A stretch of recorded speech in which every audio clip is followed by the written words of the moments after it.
Infinity castle arc start होने वाला है और सभी को लगता है कि मुजान को हराने के लिए डीमन स्लेयर मार्क एक्टिवेट करना बहुत जरूरी है। पर अगर मैं आपको कहूँ कि मुजान को हराने का एक और तरीका है तो आपको कैसा लगेगा? तो गाइस, इस वीडियो में हम उसी मेथड और कुछ ऐसे सच को अनकवर करने जा रहे हैं जो कि 97.7% फैंस गलत समझते हैं। इससे पहले कि हम उस मेथड के बारे में बात करें, पहले समझ लेते हैं कि एक्चुअल में जो ये मार्क है ये वर्क कैसे करता है। तो जैसे कि हमने हाशिरा ट्रेनिंग आर्क में देखा था कि म्योचिरो ने सबको बताया था कि उसका मार्क तब एक्टिवेट हुआ जब उसकी बॉडी का टेम्परेचर 39 डिग्री सेल्सियस से ज्यादा हो गया था और उसकी heart rate 200 beat per minute तक पहुंच गई थी। और क्योंकि वो उस कंडीशन को झेल पाया था तो इस वजह से उसका मार्क एक्टिवेट हो गया, जिस वजह से हमने देखा कि मार्क एक्टिवेट होने से पहले अपर मून 5 ग्योको को हरा भी नहीं पा रहा था। वहीं पर मार्क एक्टिवेट होने के बाद उसने उसे कितनी आसानी से हरा दिया। और पहले तो वो पॉइजन की वजह से हिल भी नहीं पा रहा था, पर बाद में उसकी जो सी फिजिकल स्ट्रेंथ है वो भी काफी ज्यादा बढ़ चुकी थी।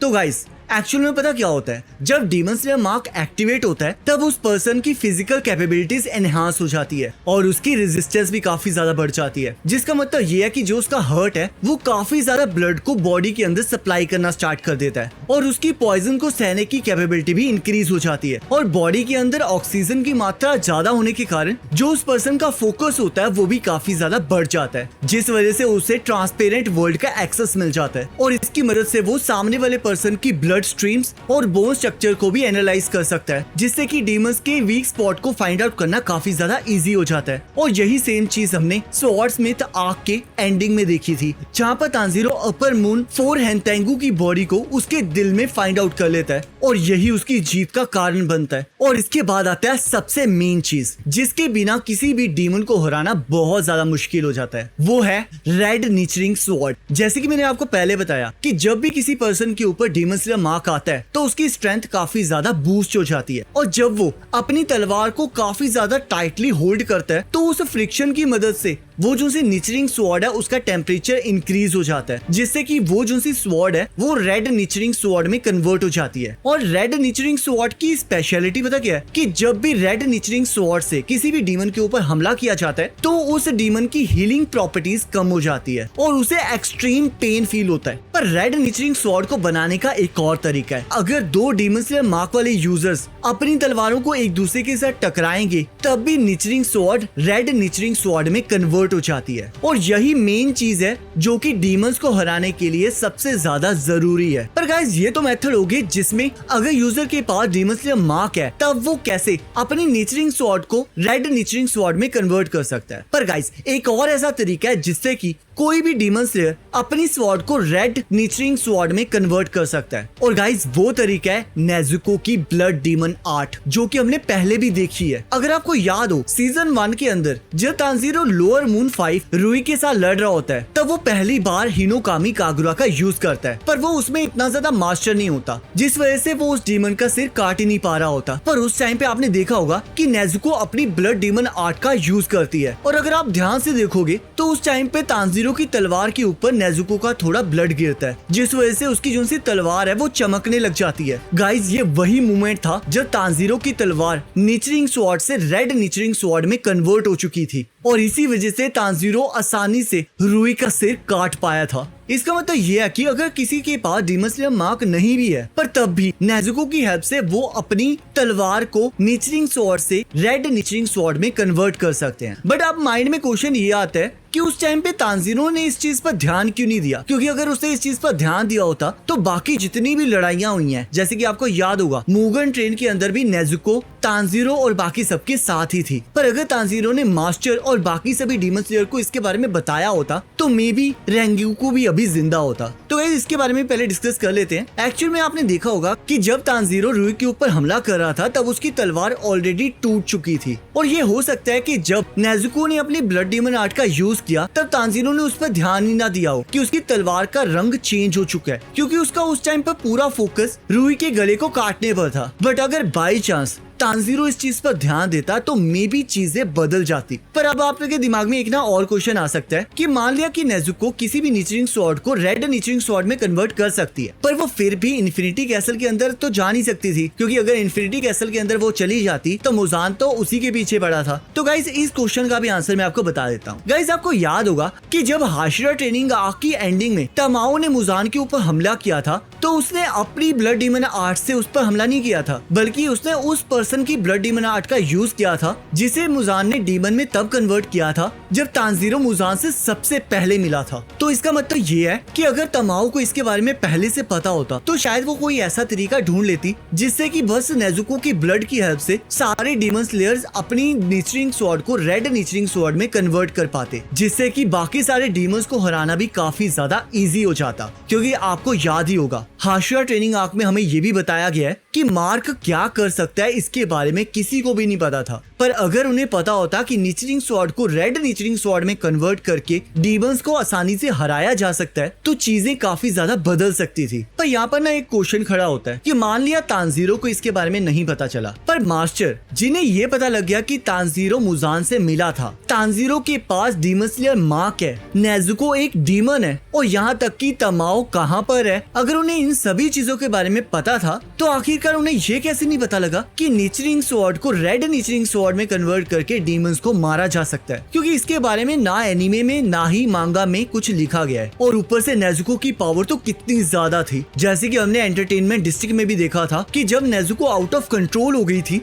तो वो डाकी को इस तरह धो रही थी जैसे कि वो एक कचरा हो। मतलब कि जो उसकी पावर है और जो उसकी रीजनरेशन पावर है वो एक अपर मून के लेवल तक की थी। तो कहीं ना कहीं अगर नेजुको को साथ रख के डीमन स्लेयर कॉर्प ने ये डिसाइड किया होता कि हम डीमंस के साथ लड़ेंगे तो मे बी चीजें बदल जाती, क्योंकि वो उसकी ब्लड डीमन आर्ट की हेल्प से बहुत सारे डीमंस को चुटकियों में हरा सकते थे। अब गाइस अगर आप ये सोच रहे हो कि डीमन स्लेयर मार्क से तो और भी चीजों का भी बेनिफिट होता है, जैसे कि एडवांस फिजिकल कैपेबिलिटीज और एक्सेस ऑफ ट्रांसपेरेंट वर्ल्ड, तो गाइस मैं आपको बता दूं, आपको याद होगा जो गियो में है वो बिना आंखों से डीमंस के साथ लड़ता है। उसने टोटल कंसंट्रेशन से अपनी बॉडी को ऐसे ट्रेन कर लिया है कि वो बिना आंखों से भी डीमंस के साथ लड़ सकता है और बिना डीमन स्लेयर मार्क के भी ट्रांसपेरेंट वर्ल्ड को एक्सेस कर सकता है। और यही सेम चीज हमने स्वॉर्डस्मिथ आर्क में भी देखी थी कि जब तानजीरो अपर मून 4 की असली बॉडी को ढूंढ रहा था तब भी उसने ट्रांसपेरेंट वर्ल्ड का एक्सेस लिया था, और ये सब कुछ उसने मार्क की हेल्प से नहीं किया था बल्कि अपनी टोटल कंसंट्रेशन से किया था। तो मेरे हिसाब से डीमन स्लेयर कॉर्प्स को अगर इस बारे में पता होता कि नेजुको ये सब कुछ कर सकती है तो वो मार्क के पीछे ना जाके नेजुको के साथ कोई स्ट्रेटेजी बनाते, क्योंकि हमने नेजुको का पोटेंशियल तो देखा ही है और ऊपर से डीमन स्लेयर मार्क को यूज करने का एक बहुत बड़ा डिसएडवांटेज भी है कि जिस भी डीमन स्लेयर के ऊपर डीमन स्लेयर मार्क आता है वो पर्सन 25 ईयर का होने से पहले ही मर जाता है। इसका रीजन ये है कि जब बॉडी का टेम्परेचर 37 डिग्री सेल्सियस से ज्यादा हो जाता है और उसकी heart beat 200 beats per minute से ज्यादा होती है तो धीरे धीरे जो बॉडी के सेल्स है वो मरना स्टार्ट हो जाते हैं और टाइम के साथ साथ ऑर्गन फेलियर से जो पर्सन है उसकी भी डेथ हो जाती है। और ये चीज योरिची के केस में इसलिए नहीं थी क्योंकि योरिची उस मार्क के साथ ही पैदा हुआ था और उसकी बॉडी ने ऐसी कंडीशन को पहले ही अडेप्ट कर लिया था। पर उसके बाद के सारे डीमन स्लेयर्स जिनको मार्क जन्म से नहीं मिला था वो इवेंचुअली 25 के होने से पहले ही मर गए थे। और अब जब हम नेजुको की पावर्स के बारे में बात कर ही रहे हैं तो इंटरनेट पे ना एक मिथ चल रहा है, जैसे कि हमने देखा है कि जब साउंड हाशिरा पूरा जहर से भरा हुआ था और ऑलमोस्ट मरने ही वाला था तब नेजुको ने अपनी ब्लड डीमन आर्ट को यूज करके उसके जहर को खत्म कर दिया था। तब लोगों को लग रहा था कि जो साउंड हाशिरा की स्किन है वो बिल्कुल वैसी लग रही है जैसे कि मास्टर की स्किन थी। तब लोगों ने ना एज्यूम करना स्टार्ट कर दिया कि मास्टर को हाशिरा ट्रेनिंग के अंदर अपने आप को सैक्रिफाइस करने की जरूरत नहीं थी, उन्हें एक बार नेजुको की मदद लेनी चाहिए थी। तो मे बी नेजुको अपनी ब्लड डीमन आर्ट से उसी तरह मास्टर को ठीक कर पाती जैसे कि उसने साउंड हाशिरा को ठीक किया था। पर गाइस यहाँ पर मैं आपको एक चीज क्लियर कर दूं, जो नेजुको है वो किसी भी डीमन या फिर डीमन के द्वारा किया गया कोई भी इफेक्ट को खत्म कर सकती है, चाहे वो जहर हो या फिर कोई और चीज। पर जो मास्टर की कंडीशन थी वो एक कर्स की वजह से थी, वो किसी डीमन की वजह से नहीं थी बल्कि वो इस वजह से थी क्योंकि उनकी ब्लड लाइन के अंदर एक डीमन ने जन्म लिया था और उनकी पूरी ब्लड लाइन को उस वजह से एक कर्स मिला था, जिस वजह से वो 30 साल से पहले ही मर जाते थे। और यही कारण था जिस वजह से नेजुको साउंड हाशिरा की तरह मास्टर को ठीक नहीं कर सकती थी। और अब जब हम साउंड हाशिरा की बात कर ही रहे हैं तो कई लोगों को लगता है कि साउंड हाशिरा काफी ज्यादा वीक था, क्योंकि उसे अपर मून 6 को हराने के लिए तांजीरो, इनोसुके और जेनुत्सु की मदद लेनी पड़ी थी, और तब भी उसने अपनी एक आंख और हाथ को गवा दिया। और अगर कोई और डीमन स्लेयर वहाँ पर होता तो वो अकेले ही उन दोनों को हरा देता। तो गाइज इस चीज पे भी मैं आपको क्लैरिटी दे देता हूँ, अगर साउंड हाशिरा के अलावा कोई और डीमन स्लेयर भी वहाँ पर होता या फिर हाशिरा होता, तब भी वो उन दोनों को नहीं हरा पाता। इस वजह से नहीं कि वो पावरफुल नहीं है, बल्कि आपको याद होगा कि उन दोनों को हराने का एक ही तरीका था कि उन दोनों के सिर एक ही टाइम पे कटने चाहिए। और ग्यूमे के अलावा कोई ऐसा हाशिरा नहीं है जो ये काम कर पाता, क्योंकि आपने देखा ही होगा कि ग्योतारो और डाकी दोनों एक एक करके नहीं बल्कि इकट्ठे हमला करते थे, और किसी भी हाशिरा के लिए दोनों को एक साथ संभालना काफी ज्यादा मुश्किल हो जाता। और हमें एक चीज भूलनी नहीं चाहिए कि साउंड हाशिरा उस टाइम लड़ने के साथ साथ तांजीरो और बाकी सभी को बचा भी रहा था, जिस वजह से वो बार बार डिस्ट्रैक्ट हो रहा था। और ये सिर्फ साउंड हाशिरा की वजह से ही हुआ है कि बाकी सभी लोग बिना मरे जिंदा वापस आ गए थे। और इंटरनेट के ऊपर ना एक और क्वेश्चन चल रहा है कि जो से ये ब्लैक स्वॉर्ड है, इसका राज क्या है? क्योंकि अब तक हमें पता चला है कि जिस पर्सन के पास भी ब्लैक स्वॉर्ड होती है वो पर्सन बहुत जल्दी मर जाता है और वो किसी भी ब्रीथिंग स्टाइल को मास्टर नहीं कर पाता। और अगर ब्लैक स्वॉर्ड का लिंक सन ब्रीथिंग से है तो आखिरकार जो उसका कलर है वो ब्लैक क्यों है? उसका कलर येलो या फिर ऑरेंज क्यों नहीं है? तो गाइस इसके बारे में भी हम बात कर लेते हैं। तो गाइस सबसे पहले बात कर लेते हैं कि जो सा सन ब्रीथिंग का कलर है वो ब्लैक क्यों है, रेड और येलो क्यों नहीं है? तो गाइस जैसे कि आपको पता ही होगा, ब्लैक कलर सभी कलर्स को एब्सॉर्ब करता है, जिसका मतलब ये है कि जो सन ब्रीथिंग यूजर है वो उससे डिराइव हुई कोई भी ब्रीथिंग स्टाइल को यूज कर सकता है। जैसे कि हमने देखा ही है कि तांजीरो पहले वाटर ब्रीथिंग का यूज करता था और स्वॉर्डस्मिथ विलेज में उसने जेनित्सु की थंडर ब्रीथिंग का भी यूज किया। तो ये चीज क्लियर हो जाती है कि जो एक सन ब्रीथिंग यूजर है वो किसी भी ब्रीथिंग स्टाइल को यूज कर सकता है, और इसी वजह से जो उसकी तलवार का कलर है वो ब्लैक होता है। अब बात कर लेते हैं कि जो सा सन ब्रीथिंग यूजर है वो ज्यादा देर तक जिंदा क्यों नहीं रह पाता,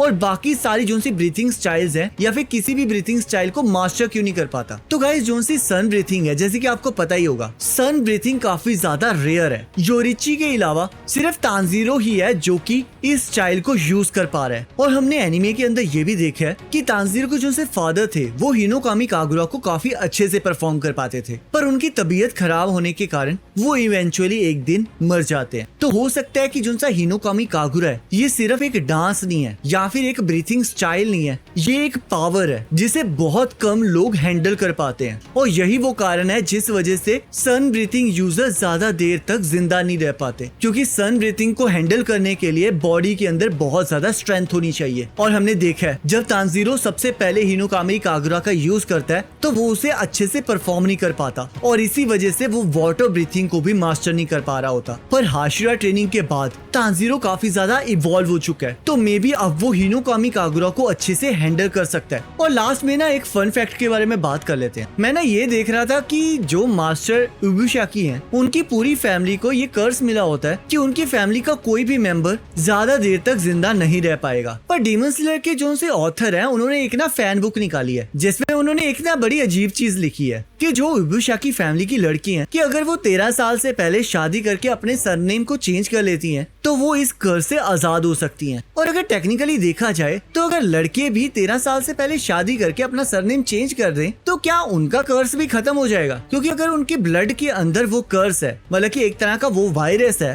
तो क्या वो सरनेम चेंज करने से ठीक हो सकता है? बाकी आपको क्या लगता है मुझे कमेंट करके जरूर बताना। बाकी मिलते हैं नेक्स्ट वीडियो में। Till then good bye.